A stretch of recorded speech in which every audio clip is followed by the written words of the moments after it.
Aperture is how wide the shutter will open when it opens. This will do two things for your image. It will affect the exposure, or the brightness, as well as the depth of field, or how much is in focus, how much is blurred out. Now, the numbering system and descriptions of lenses can be confusing, so let's address that briefly. Have you ever heard people talk about fast lenses or slow lenses? What's that about? Well, they are describing the aperture abilities of the lens. This isn't the most technical explanation or maybe even the right one, but this is how I translate that. The faster the lens, the wider the aperture abilities, which means the brighter the exposure and the shallower depth of field. We'll address both of those things next, so hang in here with me. Think about it this way. I've described shutter speed in a separate video, but if we're filming at say 1/60th of a shutter speed, that means the shutter will be open for 1/60th of a second every frame.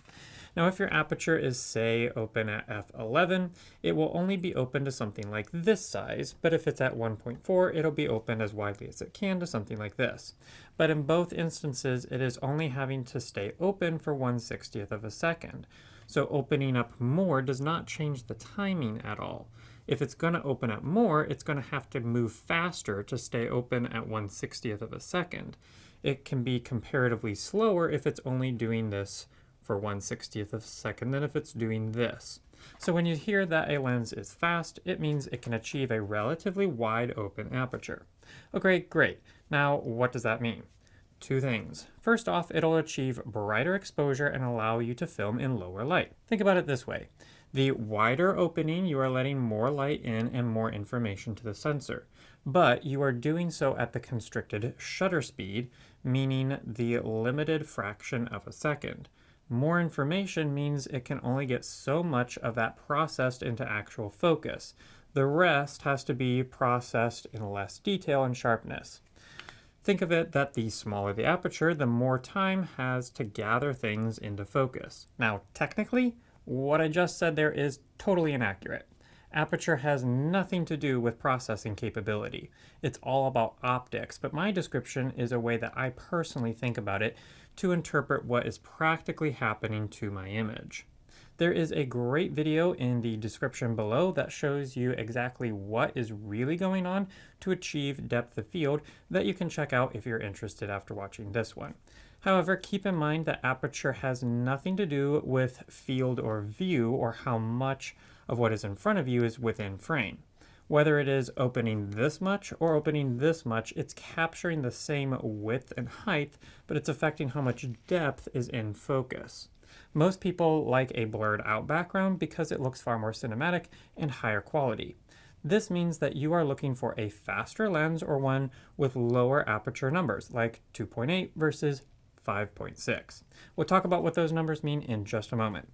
So, does that mean that a lower aperture ability is better? Well, that depends. It will give you the ability to film in darker environments and blur out the background more and more, but it also comes at a cost. Depending on the relation of your subject to the foreground and your background, you may have an extremely shallow depth of field, meaning that only a sliver of space is actually in focus. For many projects, this is a problem. You see, many aspects of an image can be corrected in post, like tint, white balance, exposure, etc., but focus is nearly impossible to get back. Take a look at these two images I captured on my last shoot. Both are filmed at the exact same aperture, but one is just barely out of focus and you can tell. Because my depth of field was so shallow, when my subject leaned out of that range, he was out of focus. I had to refocus the lens to move that field of focus more central to him, but even still there was not much wiggle room for him to move around. Nothing will ruin a shot more than being out of focus. Even sharpening in post can only do so much, as you can see. Now, if I and my subject were both moving around in a live B-roll situation, this would further complicate matters. I would either need a good focus puller or a super accurate autofocus system. Most cameras are not good enough to deliver reliable autofocus in these situations.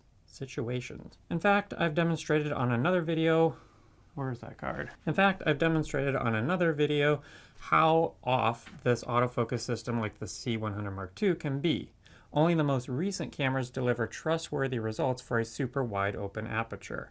More times than not, you may be filming at f4 or f2.8 in order to have a little bit more wiggle room for that field of focus or depth of field. Now that said, if you can nail an f1.4, that's going to be pretty gorgeous depth of field, but also very finicky. So what do these numbers mean?